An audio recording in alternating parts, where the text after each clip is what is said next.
Proclamación del Santo Evangelio según San Mateo. Gloria a ti, Señor.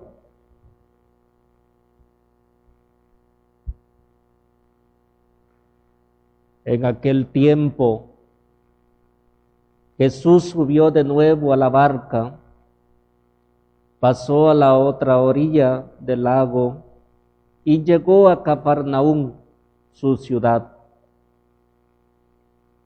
En esto trajeron a donde él estaba un paralítico postrado en una camilla. Viendo Jesús la fe de aquellos hombres, le dijo al paralítico: ten confianza, hijo, se te perdonan tus pecados. Al oír esto, algunos escribas pensaron: este hombre está blasfemando. Pero Jesús, conociendo sus pensamientos, les dijo: ¿por qué piensan mal en sus corazones? ¿Qué es más fácil decir, se te perdonan tus pecados, o decir, levántate y anda? Pues para que sepan que el Hijo del Hombre tiene poder en la tierra para perdonar los pecados, le dijo entonces al paralítico: levántate, toma tu camilla y vete a tu casa. Él se levantó y se fue a su casa. Al ver esto, la gente se llenó de temor y glorificó a Dios, que había dado tanto poder a los hombres. Palabra del Señor. Gloria y honor a ti, Señor Jesús.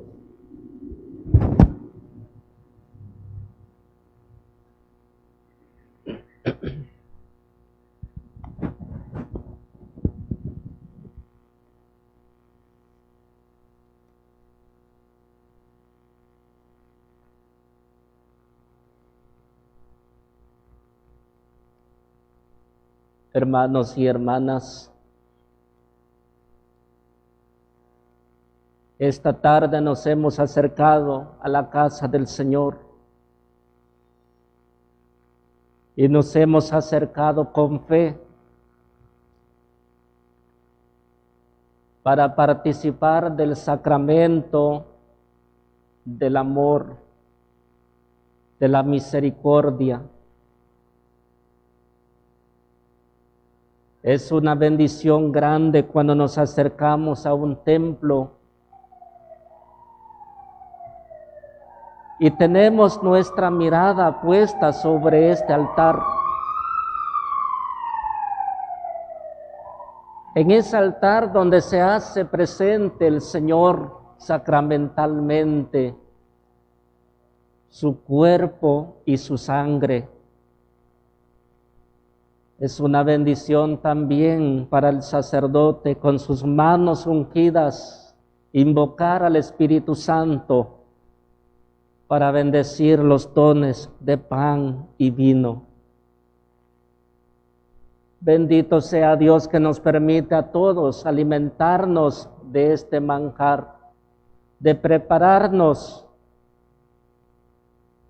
porque el camino que recorremos no es fácil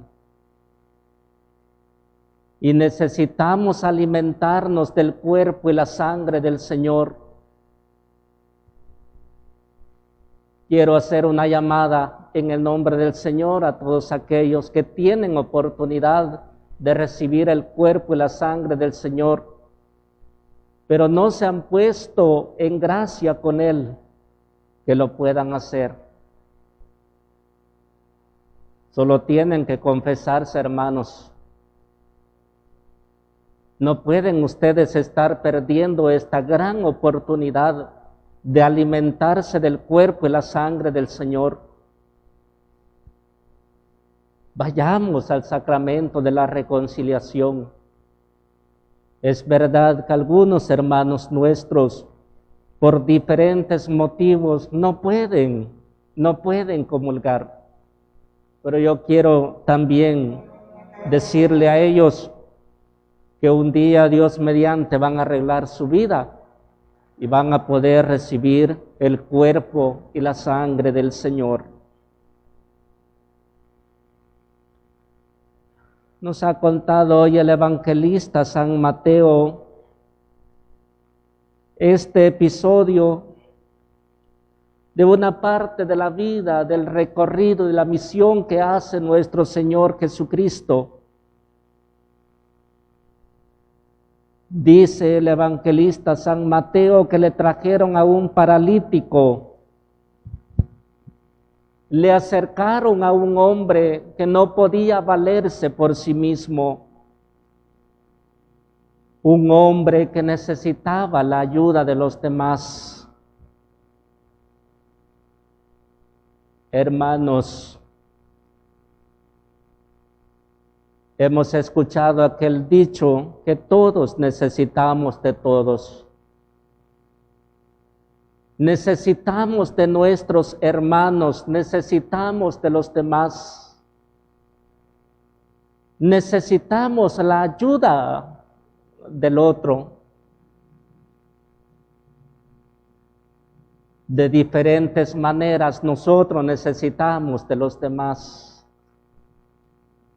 Nunca vayamos a pensar eso, que no necesitamos de los otros. La autosuficiencia y el orgullo muchas veces nos lleva a tener ese pensamiento erróneo. Le trajeron un paralítico a Jesús y él vio la fe de aquellos hombres. Aquí hay un aspecto muy importante de lo que hace la fe. La fe no es nada más un concepto. La fe, hermanos, no es teoría.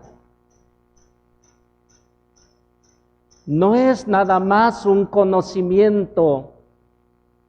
No es un acto intelectual nada más. La fe sin obras, dice el apóstol Santiago, que es una fe muerta. La fe debe de transformarse en buenas obras.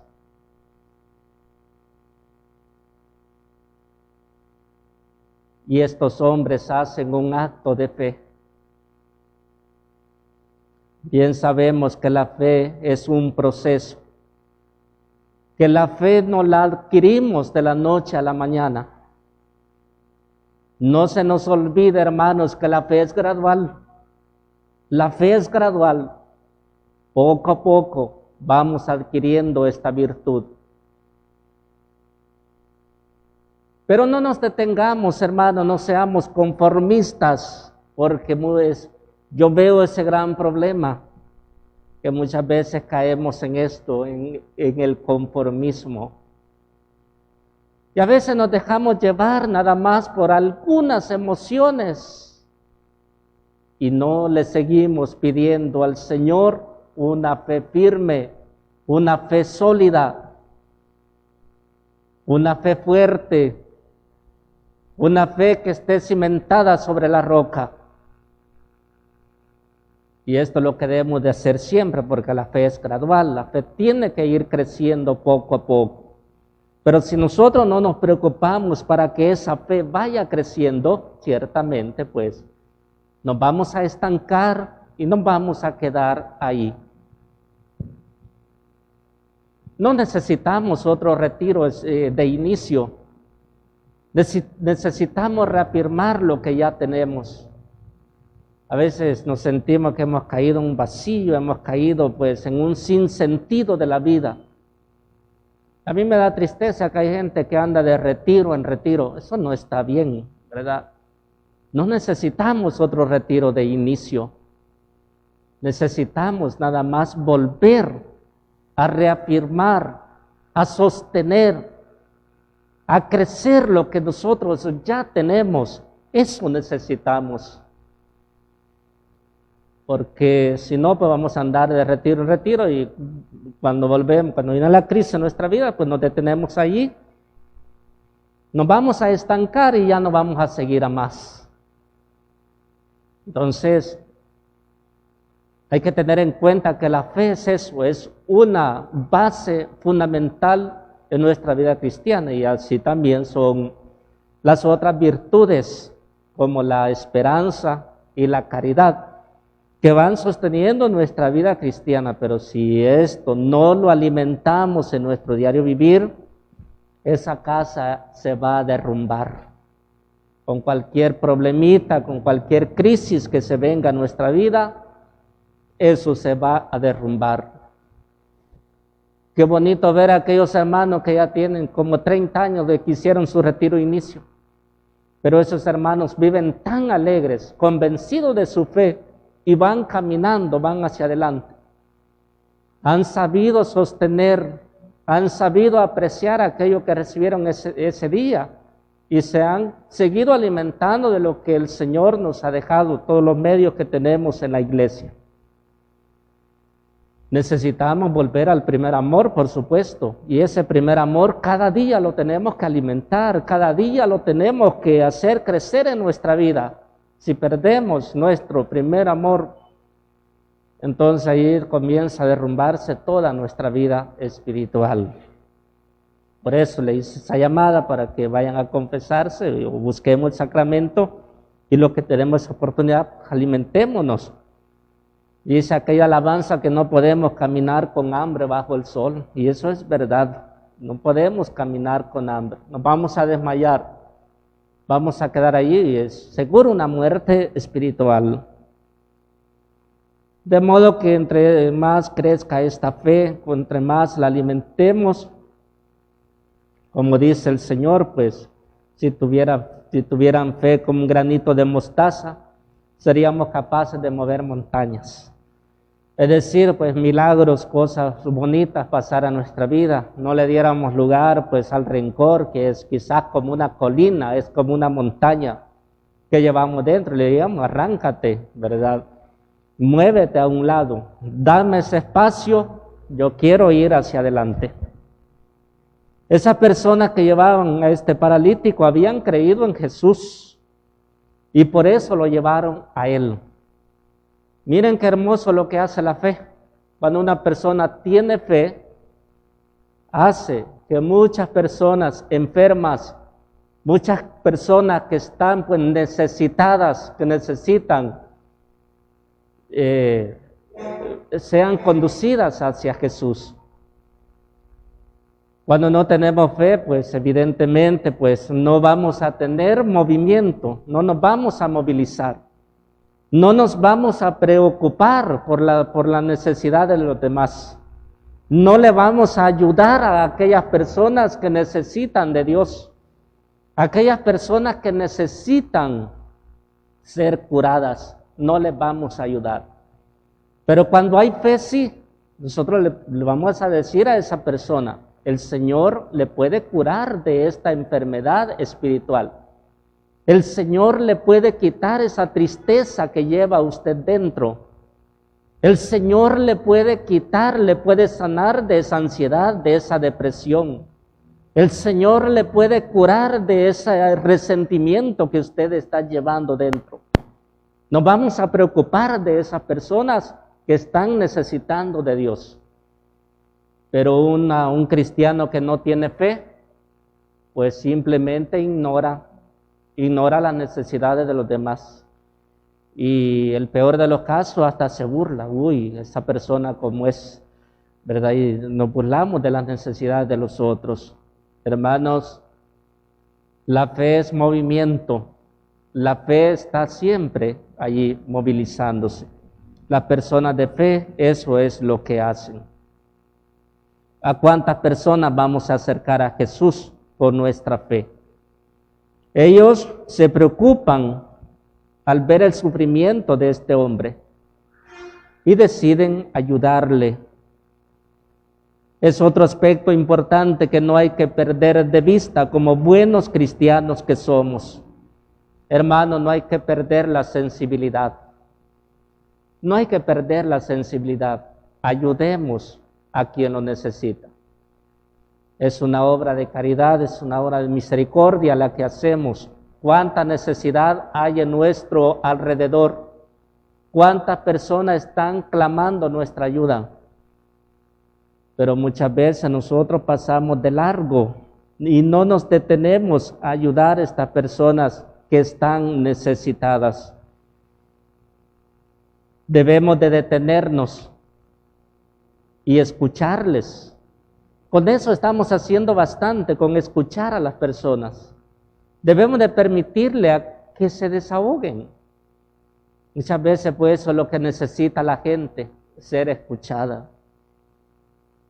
A veces pues nos encontramos en algunos casos, o hay algún luto en alguna persona, y sí, las palabras ayudan bastante.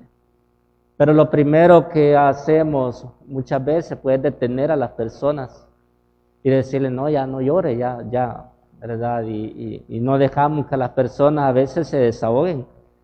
Y eso también hace mal, ¿verdad? La persona hay que dejarla que se desahogue, ¿verdad? Si está llorando la muerte de un ser querido, pues que llore todo lo que tiene que llorar. Porque eso también pues le va a ayudar para que un día pues no vaya a sufrir de ansiedad, no vaya a sufrir de depresión. Las personas tienen que desahogarse.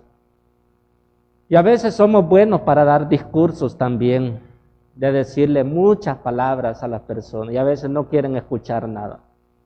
Muchas veces nada más quieren que estemos ahí, nada más quieren que les acompañemos.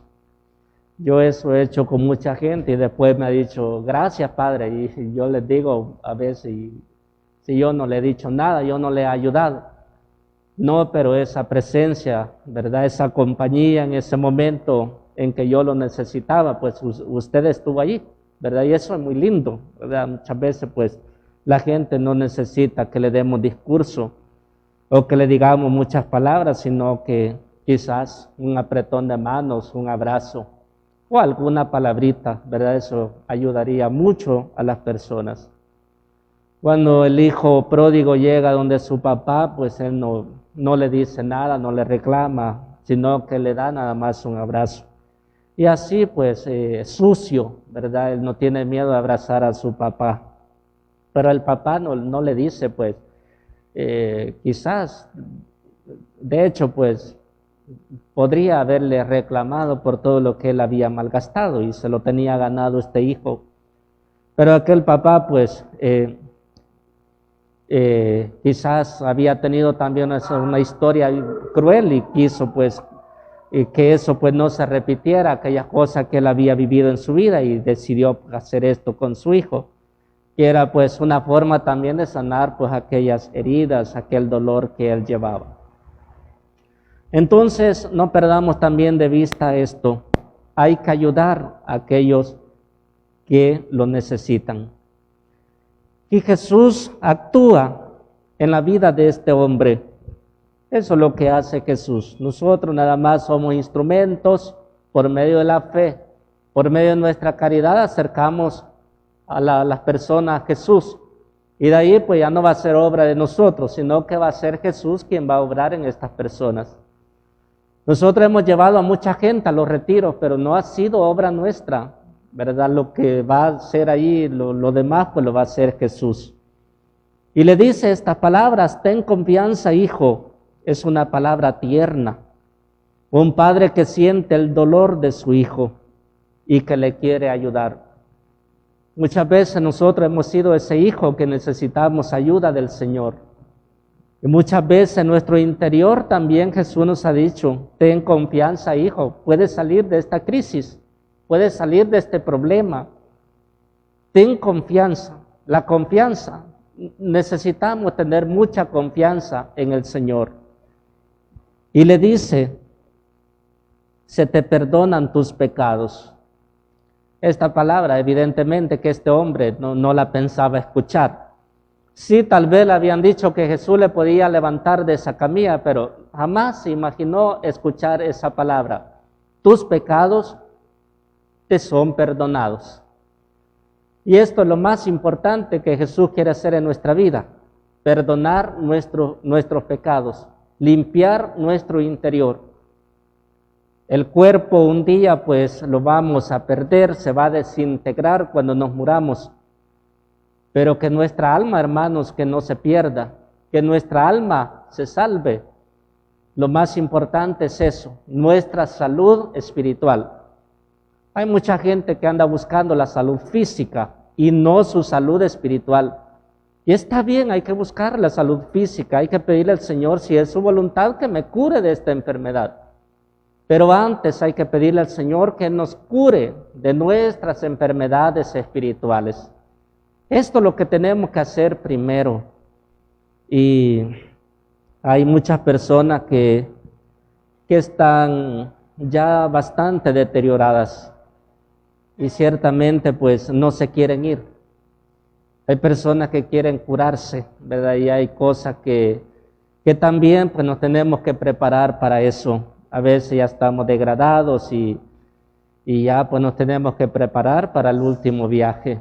Y a veces a mí siento mucha pena con algunas personas que me dicen, y una enfermedad pues terminal, yo sé que para Dios no hay nada imposible, pero hay gente que me agarra hasta la mano y me dice, son manos son ungidas y yo puedo levantarme de esta cama. Hay cosas que ya no se pueden hacer. Yo quiero aconsejarles a cada uno de ustedes y que se lleven también esas palabras para alguien, ¿verdad? Hay que prepararnos para la muerte, ¿verdad? Hay que soltarnos, ¿verdad? Y dejarle todo en las manos del Señor. En el último viaje, pues, que hará nuestra vida, pues, no nos vayamos así resentidos, no nos vayamos así, pues, queriendo retener nuestra vida. Seamos conscientes que nos tenemos que ir y que nuestra satisfacción sea que mi alma va limpia, que mi corazón va sano y que voy a una mejor vida. Si somos conscientes que después de esta vida hay una mejor, ¿por qué no muchas veces no queremos retenernos? ¿Por qué muchas veces no nos queremos ir? Estoy escribiendo un artículo que le he titulado así, El último viaje, ¿verdad? Y lo que escribía, encontré un artículo del Papa, y decía que es hipocresía no quererse ir y decir que hay una vida mejor y no quererse ir. Eso es hipocresía, ¿verdad? Porque si soy consciente que allá hay una mejor vida, ¿por qué no me quiero ir? ¿Por qué no me quiero morir? ¿Por qué me resisto a ese viaje? Pues que ya está, ¿verdad? Y nada más tengo que soltar a aquellos que amo. Porque eso hace sufrir también a la familia. Hijo, no te quiero dejar. Hijo, yo no me quiero ir. ¿Verdad? Eso no lo hagamos nosotros cuando llegue pues nuestro último viaje. Nada más pues hay que irnos con una sonrisa, hay que irnos felices porque nos espera una mejor vida. Y eso tenemos que aprender a soltar a aquellos que amamos y también nosotros tenemos que dejar ir a aquellos que también ya van de viaje. Porque muchas veces también nosotros somos buenos para retener. Y le decimos, pues no te vayas, tú no te mueres todavía, ¿verdad? Y allí pues también estamos cometiendo un error, ¿verdad? Porque si somos conscientes que allá pues es una mejor vida, pues también estamos reteniendo a la gente, no le estamos ayudando para que él se vaya. Mucha gente no se puede morir por eso, porque le estamos reteniendo, ¿verdad? Hay personas que entran en una agonía profunda y el médico ya no puede hacer mucho, pero le estamos reteniendo porque le decimos que, claro, pues las personas siempre nos van a hacer falta, son nuestros seres queridos, les amamos tanto y como quisiéramos tenerlos siempre a nuestro lado. Pero es la ley de la vida, hay que morir para vivir, ¿verdad? Entonces también tenemos que dejar ir, tenemos que soltar a aquellas personas que también nosotros amamos. Hermanos, busquemos nuestra salud espiritual. Lo demás, si es voluntad de Dios, voy a sanar físicamente. y si no, pues lo más importante es mi alma. El santo cura de Ars decía, una sola alma tenemos, si la perdemos, no la recuperaremos. Pidámosle esta gracia a nuestra Madre María Santísima, a San José, que ellos, fieles intercedores, nos ayuden a cada uno de nosotros. Que así sea.